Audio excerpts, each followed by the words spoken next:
김일성이 시작한 마약 정책 부메랑이 돼서 북한을 쳤습니다. 작년이었죠. 2021년 북한이 드디어 마약과의 전쟁을 선포하고 주민들의 마약 단속에 적극적으로 나서기 시작했습니다. 김정은이 마약과의 전쟁을 선포했다.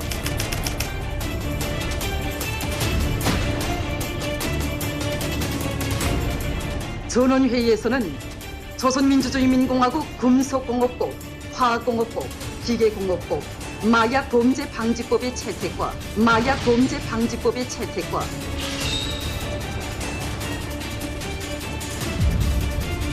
마약범죄 방지법을 제정했다.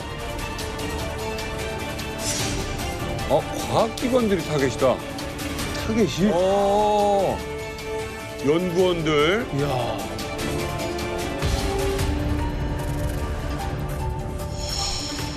이게 208조, 206조의 법이 있네요.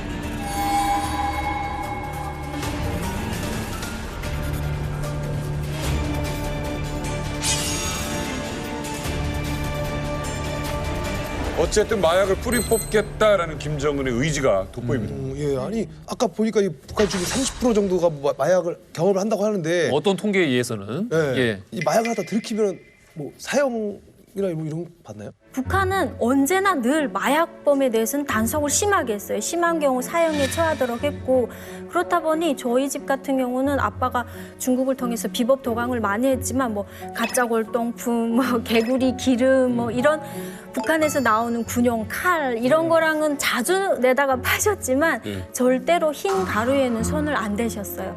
흰 가루에 손을 대는 순간 이거는 내일 사용돼도 누구도 뭐라 말 못하는 그런 실정이다 보니까 단속은 항상 엄하게 했어요. 그렇구나. 네. 이게 북한 주민들이 마약에 의존하다 보니까 김정은 정권이 조금 흔들릴 정도의 위기를 맞은 거죠. 근데 김정은 정권이 시작되고 나서 마약 사범들에 대해서 조금 그래도 관대했어요. 왜냐하면 마약 거래를 하다가 붙잡히게 되면 5년 이하의 그 노동교화형을 받고 나면 그냥 풀려났었거든요.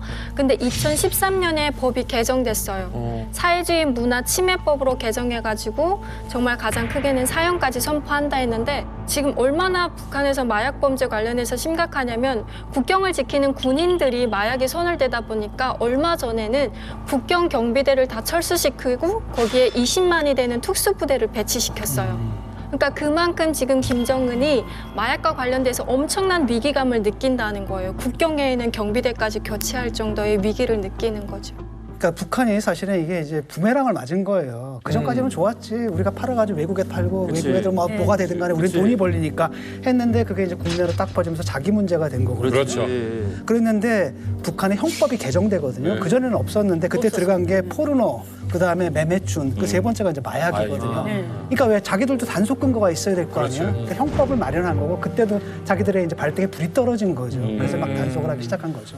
이 마약의 중요성만 가지고는 뭐 단속을 하면은 솔직히 마약만 내가 좀 했다, 한두 번 뭐 했다 하면은 뭐 웬만큼 맞습니다. 그냥 솔직히 풀어도. 뇌물 주면은. 근데 마약과 꼭 연루돼 있는 것들이 있어요, 보면은. 아까 뭐 말씀한 것처럼 낙을 위해서 꼭 한국 영화가 거기에 섞여 있고, 또 영화 속에는 또 뭐가 있냐면 그 이후에는 또 꼭 여자가 있습니다, 항상.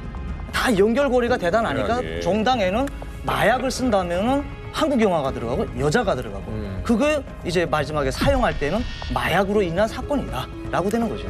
그래서 이제 마약 통제를 심하게 하는 거죠. 우리한테는 그냥 그게 일반 작법인데 이게 뭐냐면 사회주의 문화를 침범한, 이게 그러니까 국가 반역죄 비슷해. 그러니까 이제 사형까지 가는 거죠. 그러니까 김정은이 오죽하면 이걸 얘기했겠냐고. 그 자존심 센 지상낙원에서